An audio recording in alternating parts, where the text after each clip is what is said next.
여러분 안녕하세요. 생강남 ETF입니다. 이번에는 아쉽게도 상승의 흐름을 이어가지 못하고 다시 시장이 내려갔는데요.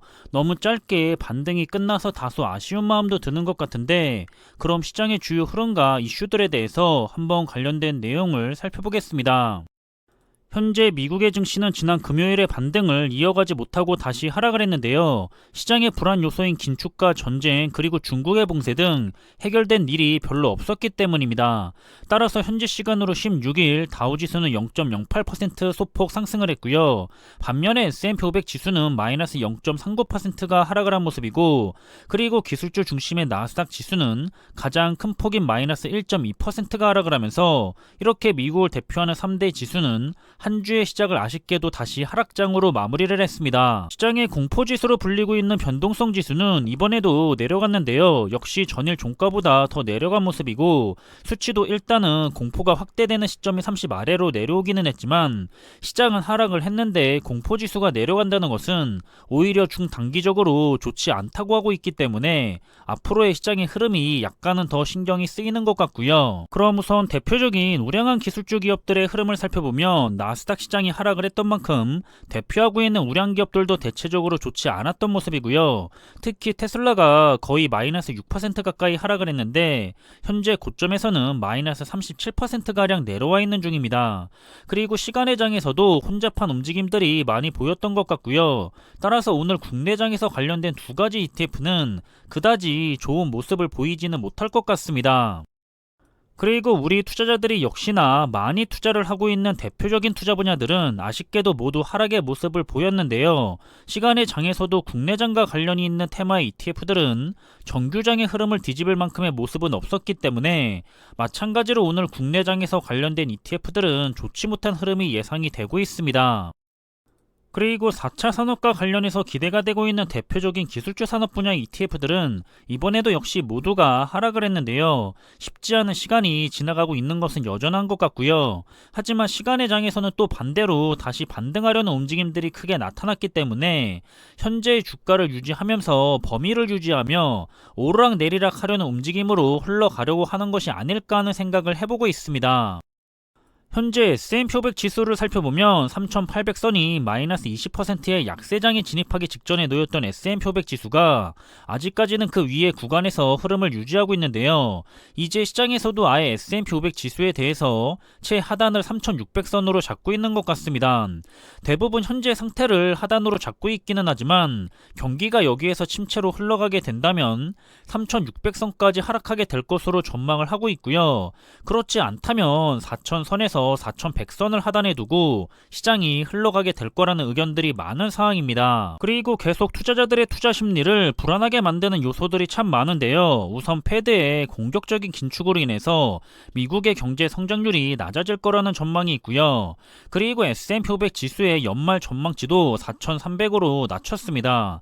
원래는 5,100에서 4,900으로 내려갔다가 4,700으로 다시 낮추더니 이제는 4,300선까지 계속해서 내린 거죠. 그리고 이 수치는 경기가 침체로 가지 않았을 경우에 나온 수치라서, 경기가 침체로 간다는 신호가 온다면 더 낮아질 겁니다.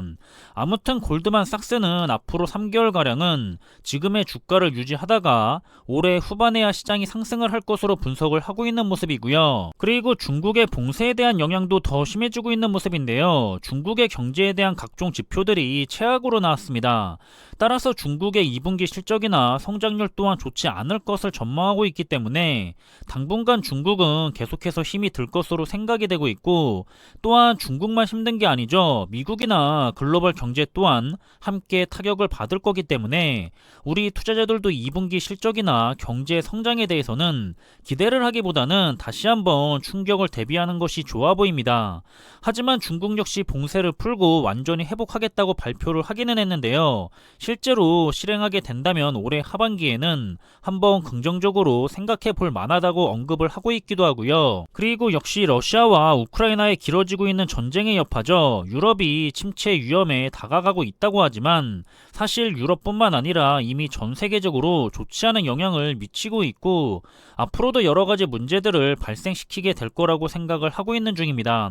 또한 시장은 앞서 전달해드린 것처럼 이제 문제는 결국에 여러 가지 악재들로 인해서 경기가 침체로 갈 거냐 아니면 침체까지는 가지 않을 것이냐로 구분을 하고 있는데요.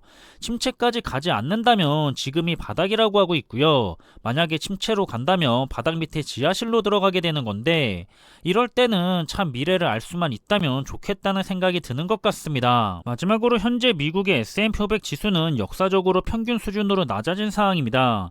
지난 2020년과 2021년에 거품이 쌓였었다면 이제는 거품은 아니고 그렇다고 싼 것도 아니지만 평균만큼은 내려왔다고 보고 있고요. 이런 부분은 분명 투자자들에게 장기적으로 좋은 부분이 될 거라고 생각을 하고 있는 편입니다. 일단 저는 미국의 공격적인 긴축은 높은 인플레이션을 잡기 위해서는 어쩔 수 없는 부분이 있다고 생각이 되고 있지만 러시아와 우크라이나의 전쟁은 빠른 시일 안에 종료가 되었으면 하고 있고요. 중국의 봉쇄 또한 빠르게 해제가 되어서 더 큰 위험을 만들어내지 않기를 한번 바라보고 있습니다. 그리고 블랙록의 의견처럼 현재 위험은 상당수가 주가에 반영이 되어 있다고 보고 싶고요. 연준이 컨트롤을 잘해주기를 바라고 있기도 하고 결국에는 지금의 위기를 투자자들이 저가 매수의 기회로 삼아서 부지런히 모은 좋은 종목의 수량이 역사는 반복이 되듯이 좋은 성과로 되돌려 줄 거라 믿고 있습니다. 지금도 여전히 시장은 서로의 의견을 내세우며 바닥이다 아니다를 두고 대립을 하고 있고요. 투자자들도 마찬가지죠. 저처럼 충분히 빠지긴 했다는 입장도 있지만 더 빠질 것이 분명해 보인다고 하면서 저가 매수의 기회를 조금 더 지켜보고 계시는 투자자분들도 많이 보이는 것 같습니다.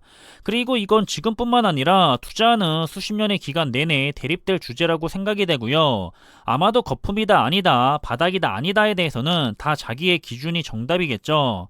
또 그러면서 하나씩 우리들도 배워간다고 긍정적인 생각을 해볼 수가 있을 것 같습니다.